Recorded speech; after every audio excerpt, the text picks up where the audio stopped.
Hello. For this episode of Airs for Architecture, I got to speak to a trio of academics. Professor Victoria Kelley, Dr. Jane Kelley, and Professor Kat Rossi, 3 of the 5-strong organising committee for this year's Design History Society conference, Border Control, Excursion, Incursion and Exclusion, taking place at the University for the Creative Arts, Canterbury in England, between the 5th and the 7th of September.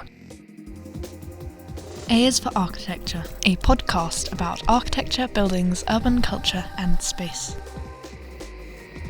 Hello and welcome to another episode of Airs for Architecture.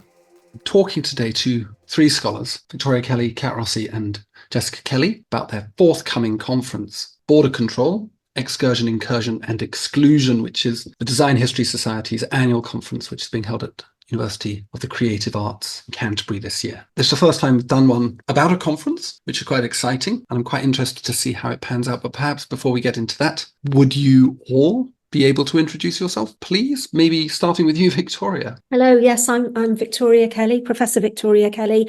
I'm Professor of the History of Design and Material Culture, and I'm based in UCA in the Doctoral College. Well, there you go. Jessica.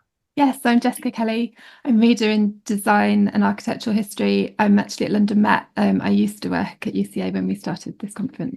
I see. And Kat, you're relatively new to UCA. Yes, I recently celebrated my 2-year anniversary, for which I did not receive a carriage clock or any other kind of gift, but I'm very happy to be there. So I'm a design historian and I'm a professor of architecture, and I'm based in the School of Architecture and Design at UCA Canterbury. Thank you. So can you tell me a little bit about this conference? What was the stimulation behind the theme of the conference? Obviously, it's an annual conference, so I always have a theme. Why borders? How do we get to this? And I'm going to leave it to you to kind of decide who's going to speak, because I'm not the chair. Victoria, you put your hand up, you can do it. Well, I can kick this one off because I remember that it was a late afternoon conversation between Jessica and I in fact, in the research office of our Farnham campus at UCA. And I think it had been a tough day, but we had this idea that we would like to bid for the DHS conference. And suddenly this idea seemed to explode into the conversation. I seem to remember it very, very spontaneously, but I do remember it. So it was actually quite a long time ago. It was 2019. It was the end of 2019, the beginning of 2020. And there was an awful lot of talk about borders at the time, because if you remember, then there was the thing called Brexit, which was talked about for a very long time, very intensively.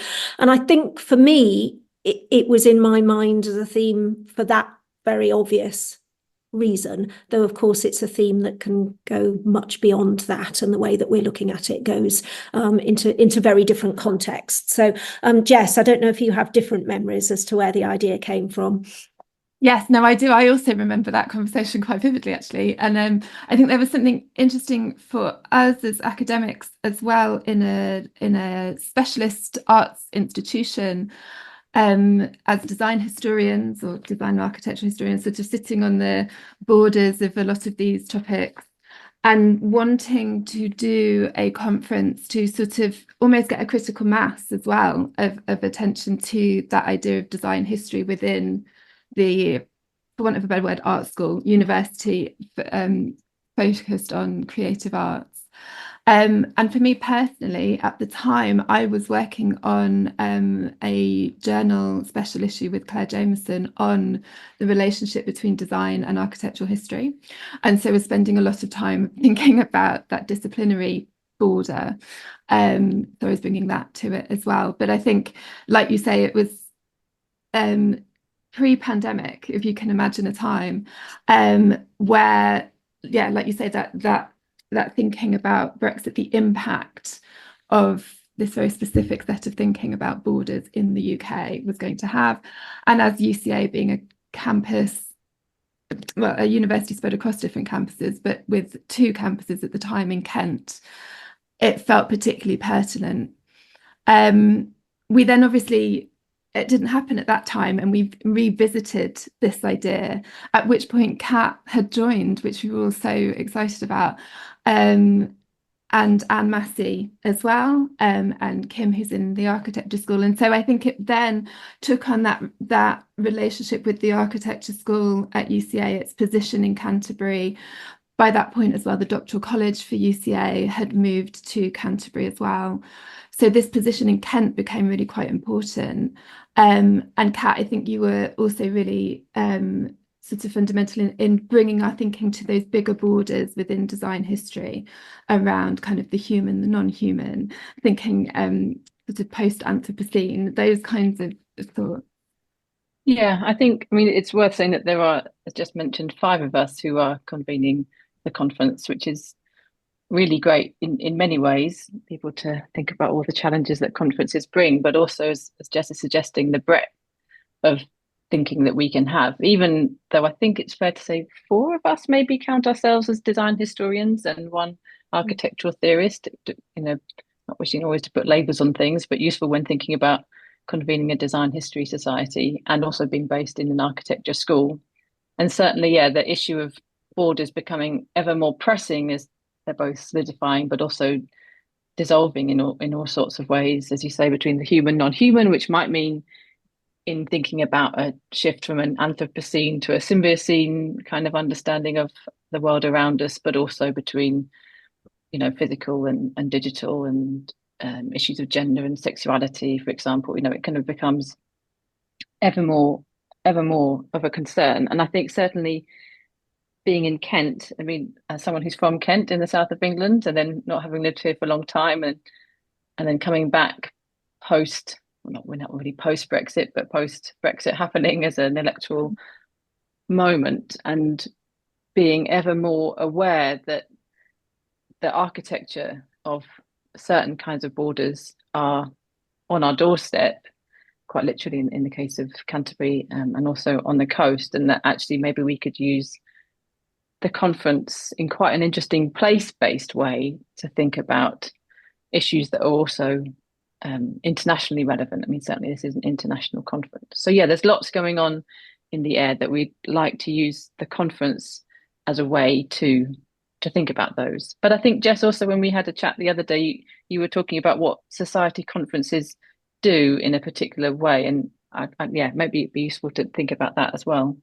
I think it's quite important. We were talking about what it is to do the annual conference for an academic society. That, as you say, the theme is very, very important, and the aim of it is to try and create a space that brings together the contemporary thinking within the discipline. So therefore, by its very nature, it has to be quite broad, quite open to people bringing their own perspectives and topics and periods and methodologies to it. So as much as we as conveners might have our own intellectual and academic approaches to the concept of borders, it can't be too much of us trying to explore our own agenda, if you see what I mean. There's got to be that idea of it creating a space for the discipline and maybe inviting conversation or reflection on where the discipline is at this moment. We were also reflecting on a few of the past Design History Society conferences that have also picked up similar themes around kind of transience and movement and time and place, that it does seem to be something within our within design history that is of interest. And as thinking about it from this perspective of borders is just giving another space to have those conversations, I think.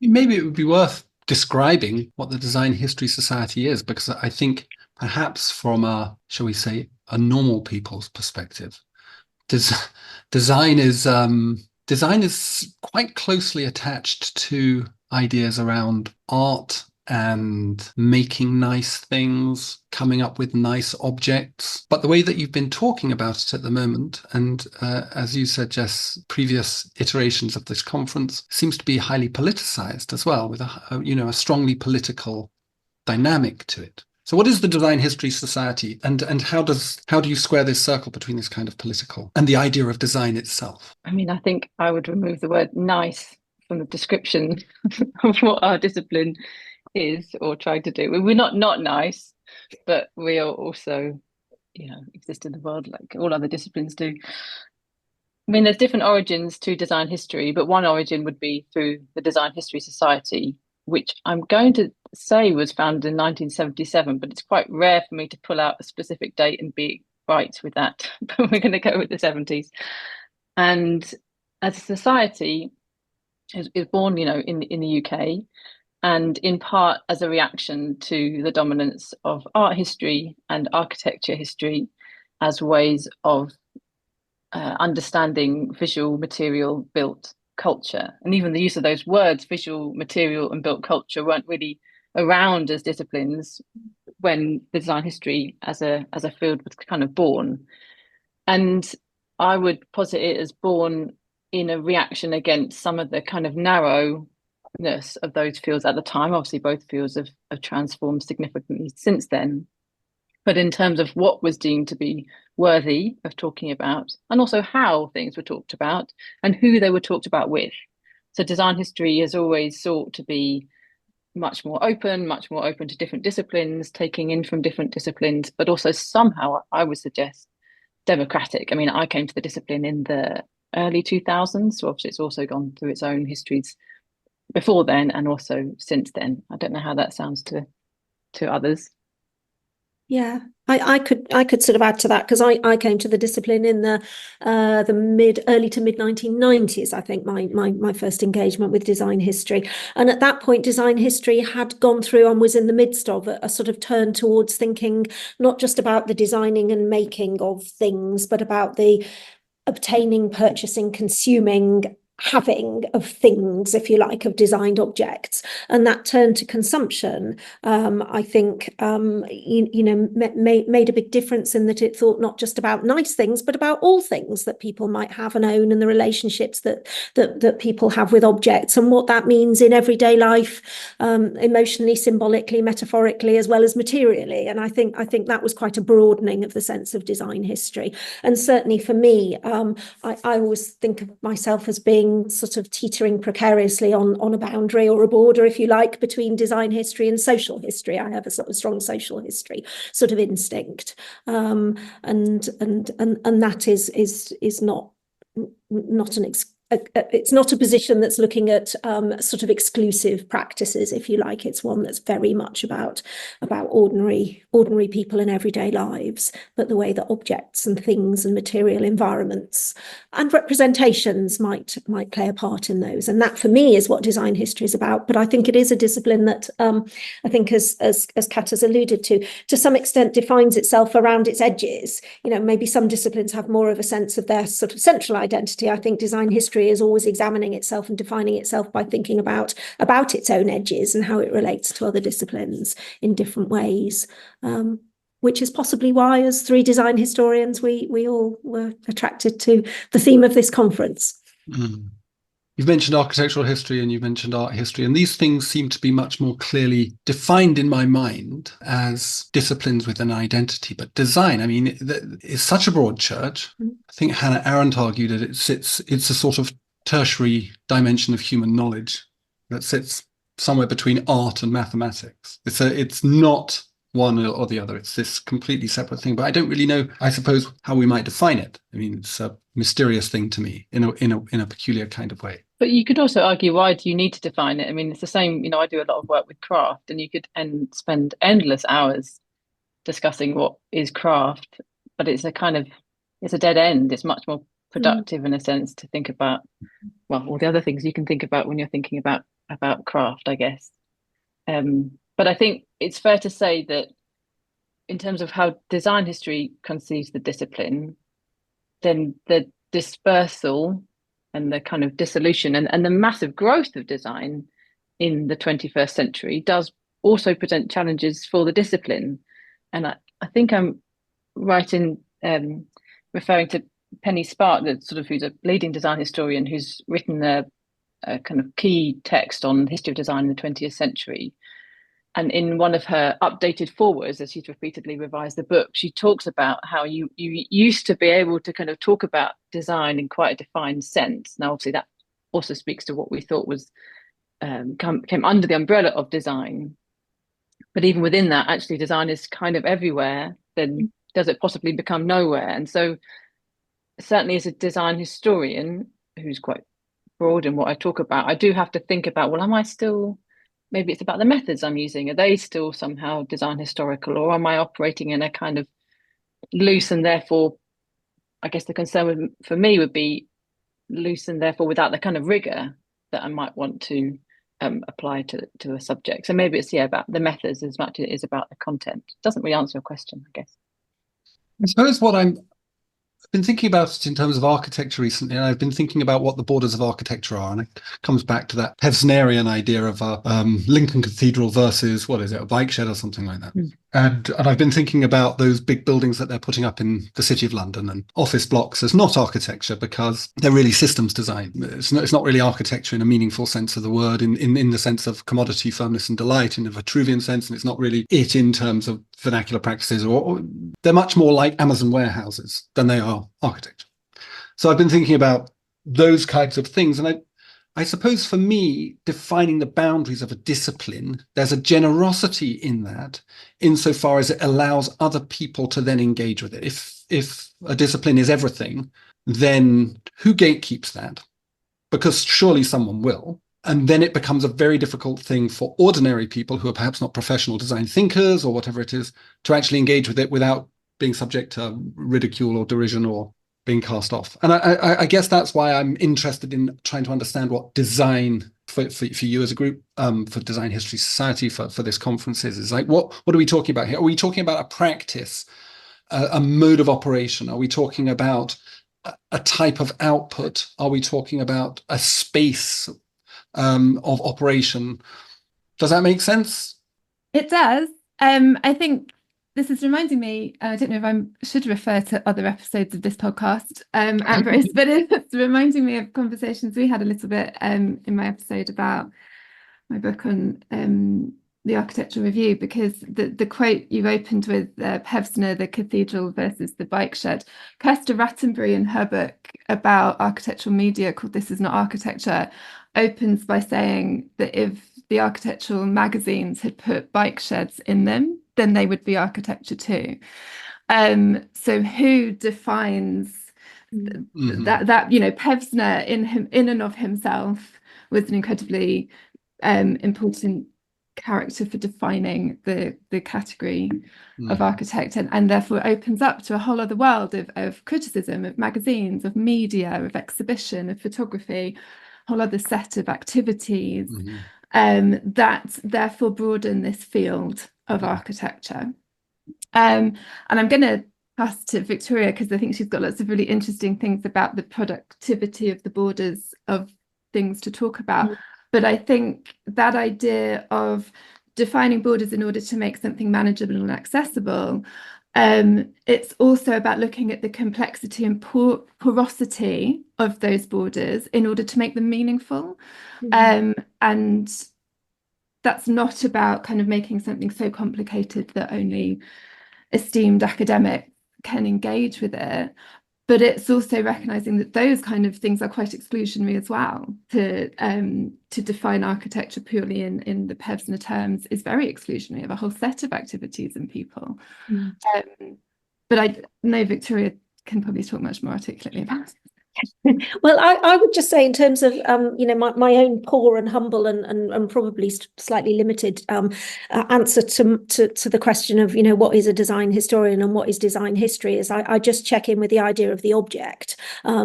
Objects, things, material things, really, and that's what I just keep pinning myself back to. And you know, those objects or those things can be they can be a space, they can be a consumer object, they can be even a set of material practices. So it's quite a broad definition of the object or the thing. But that for me is just what I you know the kind of sense check question when I'm writing about something and start thinking about whether I'm going too far beyond my disciplinary home, if you like. That's what I check myself back to. But it's a pretty simple definition, so I won't labor it too much. But in terms of what Jess was saying about the sort of porosity of borders and boundaries and the productivity of them, this is something that I really find super interesting. I've done some work in the past on the surfaces of material objects, for instance, and the work that people do in their interaction with material things to maintain and to upkeep surfaces that might get worn or dirty or degraded or frayed or scratched in some way.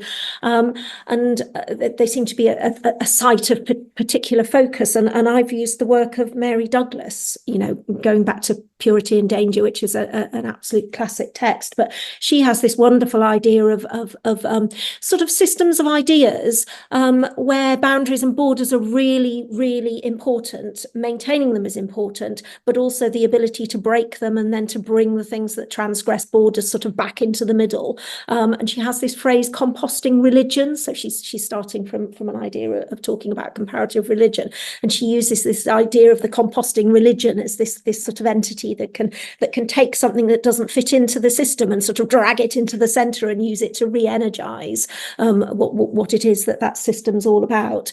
And that's something that I think for me, it's very productive thinking about borders in many different ways, as ways of defining systems in quite energetic and quite energized ways around their edges, so that the challenge becomes a source of innovation, if you like. Can I add on to that? I think it's a really nice quote, a nice way to thinking about it from both Victoria and Jess.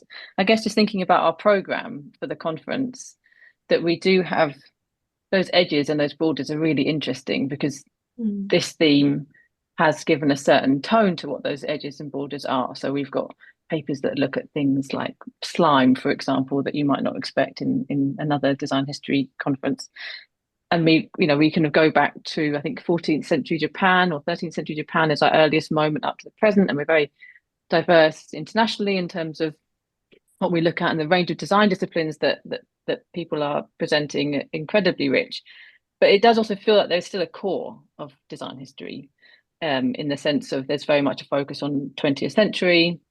There's still arguably a kind of European, North American focus, and we have a lot of papers that are dealing with the Cold War and its repercussions, quite interestingly, for example. Obviously the theme of borders would generate. So I guess, maybe I'll sort of disavowing the idea that there is something such as design history, but there is a field of it, but it's also a field that is, in terms of the access to it, is quite difficult, because and in terms of teaching it, in terms of courses, there are ever fewer courses in design history at undergraduate and also at postgraduate level.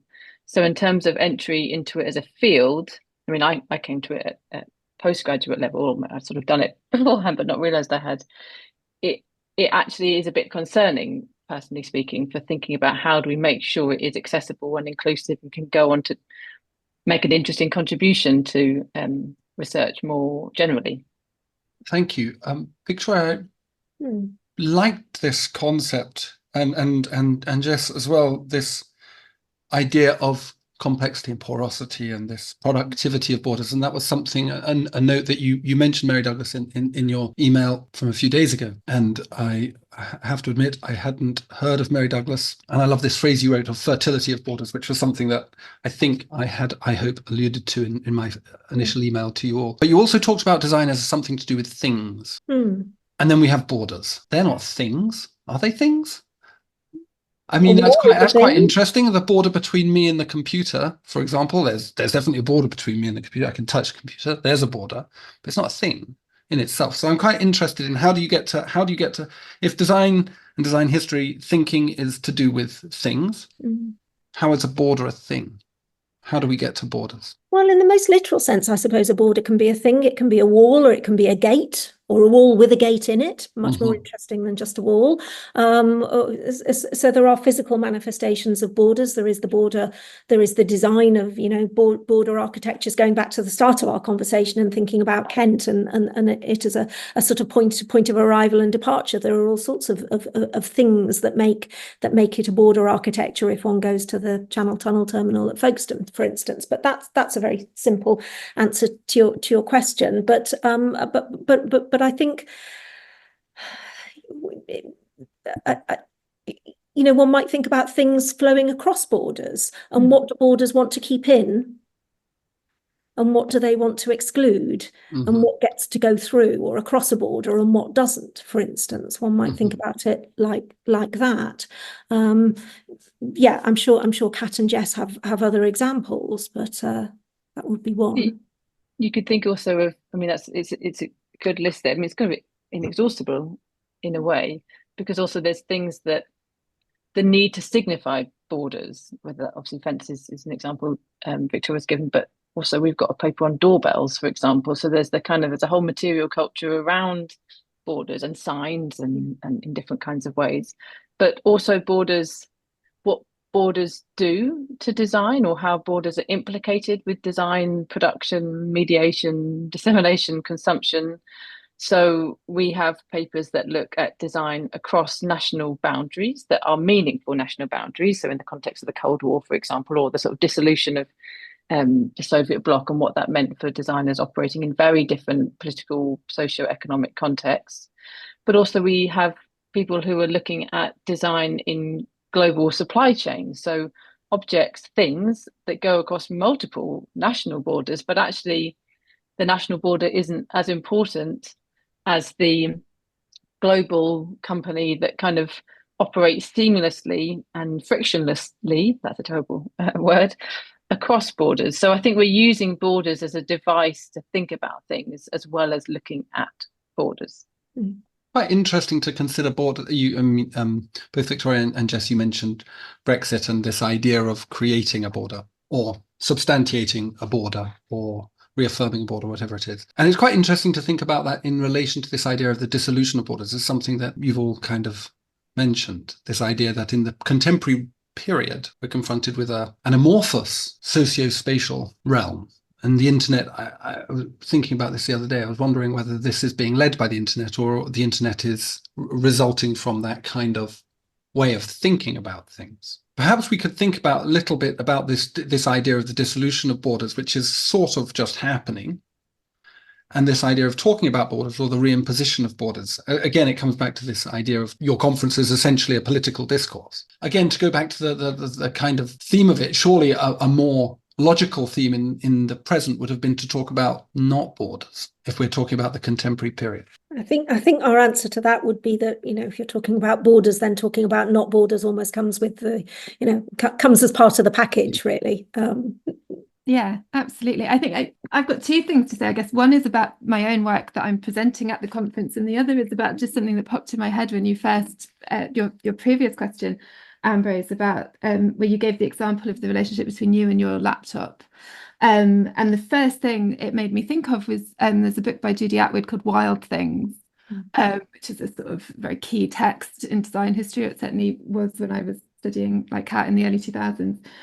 And a thing that sticks in my head about how Judy Atwood writes is about our embodied experience with the material culture, and that where our fingers touch the keyboard of the laptop or the phone or the screen of the phone or whatever, it's a border between us and the object, which we think of very much as a separation, that we are distinct from the objects around us.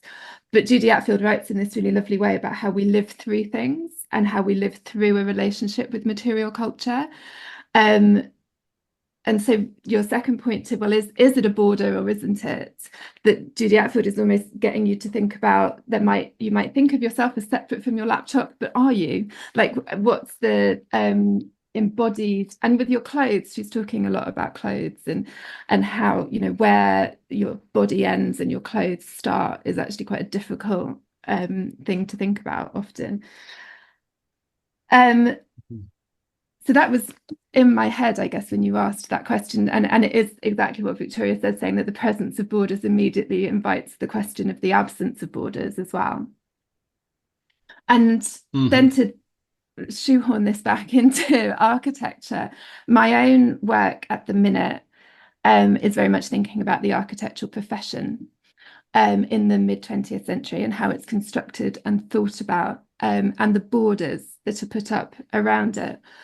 And how that inherently in the profession, in the RIBA, around what is an architect and what do they do, is also a conversation about, is that correct and should it be removed? So the panel that I'm presenting on with my colleague Claire Jameson and our PhD student Rossi, we're looking at this kind of constant negotiation of the borders of the architectural profession. And Rossi in particular, just going to talk about his PhD very briefly, is looking at the moment in the 1990s around the Warren Report and the suggestion of dissolving the title of architect, removing the protection from the title of architect. So removing a border in some sense, which doesn't happen because there's an awful lot invested in that border, and why. So I think there's very much a sort of back and forth between that idea of the border. The construction of a border will always result in the discussion of whether it needs to be there or not. I guess one thing that idea of the not border or non-borders, the dissolution of borders, as just saying professionally or otherwise, it sort of strikes me that it's also a privilege to not have to think about borders. I mean, I've been out in a very literal geographical sense of whose passport is the one that's really the key to, flitting around the world without thinking about one's carbon footprint or whatever. But also in terms of digital design or sort of technological design, an ambition is often to be quite frictionless, so that you can be on your phone and it's very easy for you to go and buy something, or if you have an Alexa or some kind of product, it's very easy for you to do any kind of operation. I don't have an Alexa, but the idea that it's very easy to use, it's seamless, right? I don't have to overcome any obstacle to achieve the kind of goal that I want. But also there's ramifications, or there's implications to that seamlessness or frictionless, both in the sense of, well, I might be able to pass easily through that border, but most people can't actually. But also it means, for example, on your phone, 1 minute you might be using an app to do your digital banking, another minute you might be doing work on a work email, another minute you might be talking with a friend. And actually there's a sort of flattening of experience, and that isn't me that talks about that, but somebody else far more erudite than I that kind of talks about this like flattening of experience that comes when you've got that kind of seamlessness, that you're not aware of the borders, Jess says, between you and the device. And so it does do something, and thinking about and being more conscious of those borders does mean something, I think, for how we think about how we inhabit the world as well. That's a very good point. That idea of that amorphous quality of the contemporary realm being, as you say, a privilege, but also sort of disembodying us. It's quite interesting. Before we started recording, we were talking about where we've been on holiday, and I said I've been to France. Going through that border, it was really very physical. We went by boat. We didn't go by the train. I went to Brussels recently with a colleague, and we just drove on and drove off, and barely knew we had been there. It was dark whilst we were under the sea. But going on this boat, it suddenly became something that was very real. And for my children, it was really delightful because we got to go on a ship. So there was this tactile quality to the lumpiness of that border, this new lumpiness, and particularly coming back into Britain with all the checks and various things. It was really quite annoying, and also quite, really annoying actually, but it made you realize that you were moving somewhere. Something significant was happening. Something culturally distinct was happening. And I thought that was quite in a weird kind of way. In retrospect, it was actually quite a good thing that I was becoming, I was being made aware of the privilege, which was this capacity to travel. And that sort of brings me to a point that again, Victoria put in her email, which is this phrase around the fertility of borders. This idea that borders can be generative, and that the dissolution of borders needs to be problematized itself. And that a lot of the discourse around borders at the moment, and you've mentioned Brexit, and there's many other examples across the world of the border walls between various places that are being constructed. They come with this kind of tenor of anxiety and catastrophe, or at least problem. But perhaps there's another way of thinking about them, which is that borders are creative. And I was wondering if we could speak to that a little bit as well. And is this something perhaps that you've seen in the papers and the presentations that are coming in this conference, that people are actually starting to consider the meaning of borders in a more positive sense? I can give a very small scale and domestic example of that from my own research, and that is a while ago now. But my main research focus was about domesticity and about the late 19th, early 20th century, about domestic practices, specifically of British working class women, and thinking about the home as a material and a symbolic site of female labour. And I don't know if you're aware, Ambrose, but in much of the UK in that period, the doorstep would be a very, very potent border, and would be marked by particular sort of boundary marking techniques. So the washing of the doorstep, the scrubbing of the doorstep, and in many communities, marking it with whitening or with a sort of red application. That would be something that would be done on a weekly basis, and was absolutely a sign of where the home ends and the outside world begins, or possibly more importantly, where the outside world ends and the special zone, the special sort of place or space that is the home starts, and that's a different place with different standards of behaviour and different standards of cleanliness, for instance, than the outside world. And that would be a very potent symbol of housewifely respectability, and the maintaining of that border. So you say the sort of positiveness or the fertility of borders, the maintaining of that doorstep as a border would be something that was both incredibly onerous and tyrannical on the women who felt the responsibility to do it and not to have the only doorstep in the street that wasn't clean. But at the same time, it would be a space in which women could demonstrate their respectability. So to have a very complex site, if you like, just that very narrow strip of stone between the home and the pavement outside. So that's an example from me anyway. It's a really interesting example as well, because it speaks to the personal and the social at the same time. The idea of the imposition of a social standard that then literally affects the day-to-day, the weekly timetabling of the housewife's hour, and also then becomes a space in which communication. I've seen photographs of this happening in working class communities where the terrace comes directly down onto the pavement edge, and you get photographs of almost lines of women. So it becomes that border particularly becomes a space in which borders are defined and are dissolved at the same time, because obviously they're talking as they're doing it and sharing news and information and thoughts. So that's really interesting. What about you, Kat? I think I don't have a particular example, but I think going through the papers and looking at the different ways that borders are being framed, as you say, yes, there is a lot on, and rightly in many ways, on borders as forms of repression and tension, but also that borders and thinking about borders is productive, and it can be about protection, for example, for those both inside and outside. They can be about consolidating, for example, communities.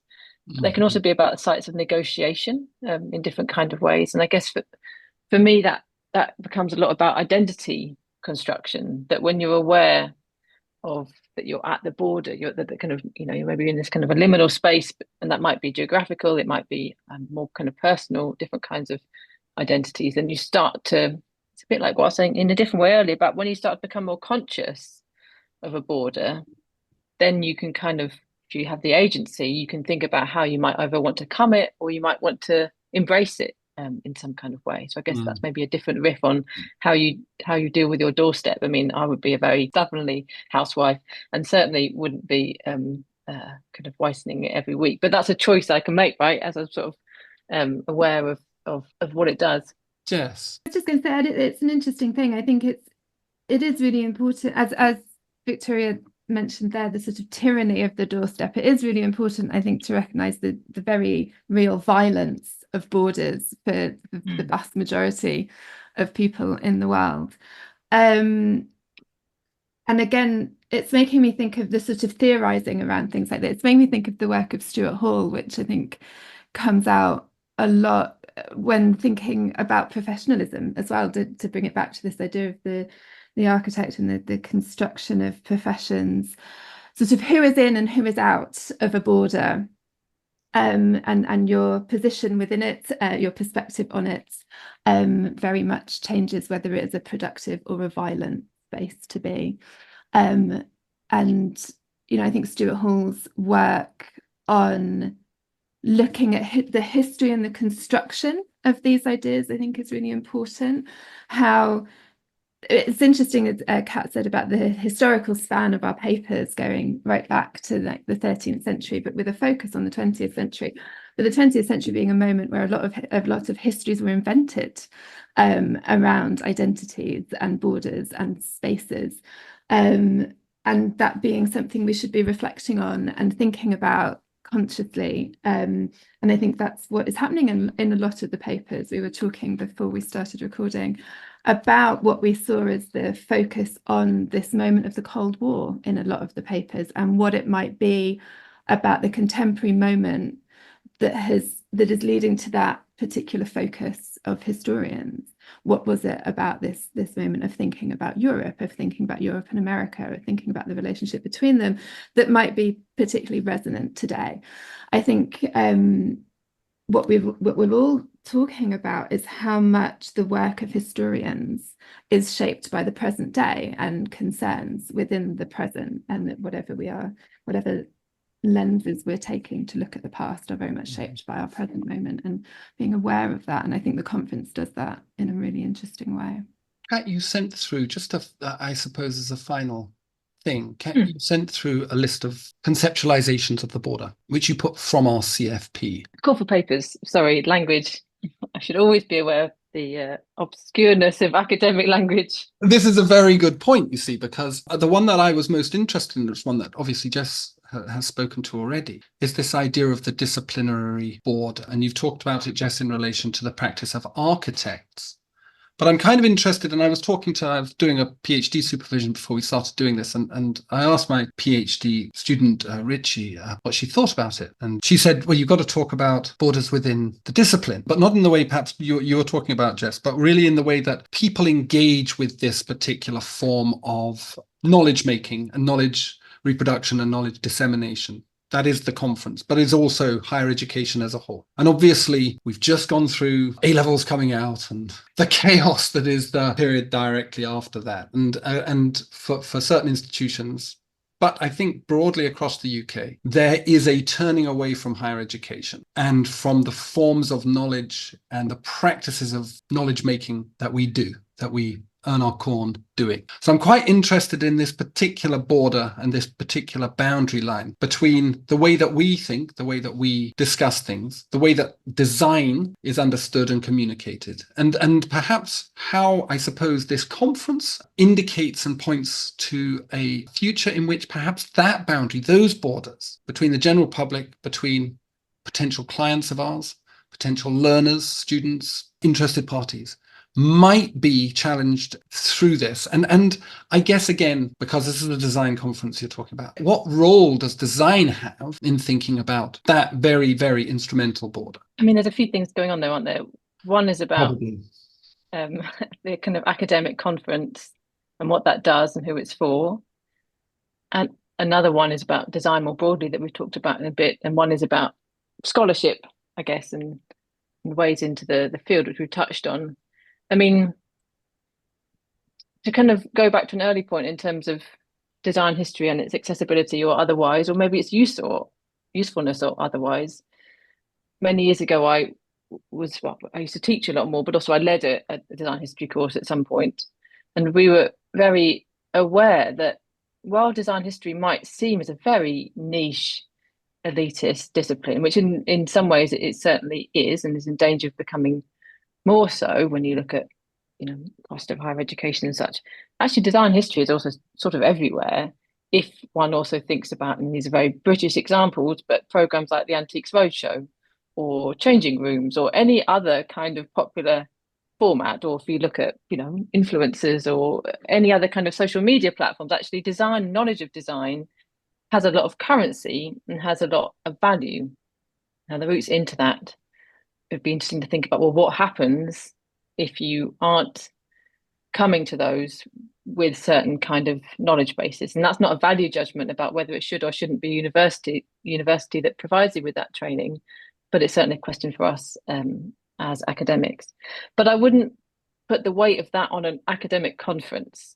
And I say that as someone who's quite interested in different forms of dissemination engagement, which use very academic words for saying how we talk to people, what we put out in the world, which could be magazines, it could be a post on Instagram. But I think actually, for me at least, an academic conference is very important for within the community. It's, personally speaking, it's where I get to see lots of people that I don't get to see otherwise, and where we can kind of keep on, developing ourselves professionally through sharing knowledge and checking ourselves with the rigor and the kind of quality and the currency, I guess, of what we're doing. I don't know what others think about that. If I could step in there, I think one of the things that surprised me, so we put out our call for papers. We had a really great response to that. We had an awful lot of papers came in, but they were all anonymized. So we looked at them, we peer reviewed them in a very rigorous process, not knowing who the authors were or anything about them, just looking at the abstracts themselves. When we had sort of done our peer review and made our selection and got to see the names and the bios of the people who had been selected, a lot of them were PhD scholars. A lot of them were in the early stages of their academic journey with design history or allied subjects, and I think that is very refreshing. It's good to see that there are young scholars coming through and that they've been attracted to the theme and to the conference in quite high numbers. Actually, it is quite a young roster or an early career and sort of young in disciplinary terms roster of speakers that we have. I mean, I think it's a really interesting topic to talk about on a podcast, because Good point. that idea of, like Kat said, looking at different ways that we talk, different audiences for topics that exist within universities or academia, different ways of talking about them for different audiences, is exactly what this podcast is about. It's exactly what the podcast done by the SAHGB, the Society of Architectural Historians, what their podcast is about. Nice. Thank you. I think. I should disclose that I am one of the co-hosts of said podcast. What's it called? It's called Architectural History. That's the name of the podcast. And it's on all good places, I imagine. All podcast platforms. We've just done a mini series on architecture and media, which I strongly encourage everyone to check out. Latest episode forthcoming on architecture and the internet. I've lost my train of thought now. No, but the point being that, I mean, the Design History Society also has done experiments with podcasts. I'm working on hopefully doing one at the minute for a symposium that happened last year, and putting out one of the outputs of that symposium being a podcast that sort of captures and highlights some of the content of it. I've also recently doing work with the RBA on a research project for which the output is a set of podcasts, to think about, first of all, I think what an audio medium allows you to do, which is what conferences are. They are spoken word, often with visuals. Certainly at the Design History Society conference, an awful lot of visuals. But how that differs to like the written text, the idea of the academic journal article or the monograph book, but how it might relate to things like Kat was saying, like a social media post or a blog post or a vlog or something else, what the oral medium does for sharing ideas, for developing ideas, and also for creating different audiences for these conversations, these ideas of what's going on. So I think there's a lot of potential for thinking about the conference. Serves, like Kat says, it serves very specific things internally for academics. It's an important place to sort of do work in progress, to get feedback on work, to develop ideas over a series of papers, to do things like a panel where you bring people together and say, how do our ideas relate to each other? And that function is important within academia. It has its problems. It's like we've said, it's nerve-wracking. It can be there's a lot of informal networking that can be intensely stressful. But it has that sort of almost professional function within academia. But the oral nature of it, the spoken nature of it, the fact that it's inviting people to have conversations and not necessarily present finished ideas. I'm really in favour of conferences that don't ask you to fully write your paper beforehand, because you're still developing and you're thinking and you're changing it kind of while you're presenting it sometimes. That those practices that come from conferences can lead into things like podcasts, to the conversational side that does have a non-academic public audience, that is a bridge in some ways. It's not a conversational one. I think that's the interesting thing about podcasts. You're not often getting your audience coming back in on them, although that's where social media and threads and comments and things are really interesting. And also reviews and subscribing to this podcast and others and leaving reviews, very, very important, listeners. So there can be an element of dialogue, I think, with an audience that's interesting in something like a podcast. So I don't know how to wind that up as a point really, but I think conferences have an important function that can then link to these other more these broader ways of getting research out there, getting ideas out there. Fabulous. It's a good point to finish on. Thank you very much, Victoria, Kat, and Jess. Very much enjoyed speaking to you. Good luck with the conference. Thank Thank you you. so much. Thank you. The back wings of the hospital where nothing will grow lie cinders, in which shine the broken pieces of a green bottle. That's Between Walls by William Carlos Williams, and I think it's pertinent for parts of our discussion. Thank you to Victoria, Jessica and Kat for taking the time to speak with me. See the podcast descriptions for links to the conference, and where possible, the professional and media profiles of these wonderful guests. And thanks for listening.